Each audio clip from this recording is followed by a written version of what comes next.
అందరికి నమస్తే అండి. చాలా మందికి తెలియని విషయం ఏంటంటే సోఫా హ్యాండిల్స్ కానివ్వండి, బ్యాగ్ కానివ్వండి, క్లాత్ కానివ్వండి, లేదంటే రెగ్జిన్ కానివ్వండి అంత మంచిగా ఉంటుంది. కానీ సిట్టింగ్లో మాత్రం చినిగిపోద్ది అనమాట. సోఫా హ్యాండిల్ బ్యాగ్ అంతా మంచిగా ఉండి ఓన్లీ సిట్టింగ్లో చినిగిపోతుంది. మరి ఈ సిట్టింగ్ ఒకటి చినిగిపోవడం వల్ల మిగిలిన ఈ హ్యాండిల్ బ్యాగ్ మొత్తం సోఫా రిపేరింగ్ చేయించాలా అంటే అవసరం లేదనమాట. ఎందుకంటే ఈ రోజు మేము చేయబోతున్న రిపేరింగ్ కూడా అదేనమాట. కొంతమందికి తెలిసి ఉంటుంది, కొంతమంది తెలియదు అనమాట. సిట్టింగ్లో ఒకవేళ రెగ్జిన్ కానీ ఫ్యాబ్రిక్ కానీ చినిగిపోతే ఓన్లీ అదే ప్లేస్లో చేంజ్ చేసుకునే అవకాశం ఉంటుంది.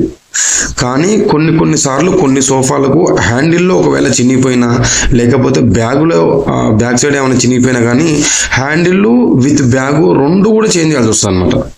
కానీ సిట్టింగ్లో మాత్రం ఎలాంటి సోఫా కానివ్వండి, సిట్టింగ్లో మాత్రం క్లాత్ రెగ్జిన్ కనుక చినిగితే మాత్రం ఖచ్చితంగా దాన్ని మట్టుకే మార్చుకోవచ్చు అనమాట.